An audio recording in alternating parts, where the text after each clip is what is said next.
السلام عليكم ورحمة الله وبركاته. أهلا بيكم في آخر أخبار الثانوية العامة والصف الأول والصف الثاني الثانوي. دكتور طارق شوقي وزير التربية والتعليم بيكشف عن موعد امتحانات الصف الأول والثاني الثانوي، وكمان بيكشف عن كيفية الامتحانات أو آلية الامتحانات، وهل هتكون ورقية ولا إلكترونية. كشف الدكتور طارق شوقي وزير التربية والتعليم الفني عن عقد امتحانات منتصف العام الدراسي الحالي للصفين الأول والثاني الثانوي إلكترونيا على جهاز التابلت، يعني الامتحانات هتكون على جهاز التابلت، موضحا أن العديد من المدارس وزعت أجهزة التابلت على طلاب الصفين الأول والثاني الثانوي الذين سددوا تأمين الجهاز 100 جنيه ودفعوا المصروفات الدراسية، مؤكدا أن الوزارة تنفذ استراتيجية جديدة في تقييم مستوى الطلاب بمختلف المراحل التعليمية. طيب شكل الامتحان بقى هيكون عامل إزاي وهيكون إمتى؟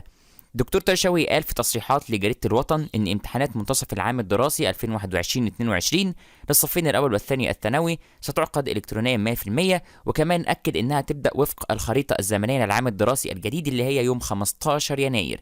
يوم 15 يناير إن شاء الله هتكون موعد امتحانات الصف الأول والصف الثاني الثانوي بشكل إلكتروني على التابلت. طيب بالنسبة بقى لشكل الامتحان هيكون عامل إزاي؟ قال لك طبعا الامتحانات هتكون وسط تنفيذ جميع الإجراءات الاحترازية، وكمان قال إن الأسئلة هتكون اختيار من متعدد. الأسئلة للصفين الأول والثاني الثانوي الامتحانات شكلها هتكون اختيار من متعدد، وهتبدأ يوم 15 يناير إلكترونيا على التابلت. هل من المنزل ولا من المدرسة؟ أكيد أكيد أكيد من المدرسة، لأن حاليا مفيش أي خطورة من فيروس كورونا إلا لو جت الموجة اللي هي بتاعت المتحور الجديد. هتكون الامتحانات من المنزل.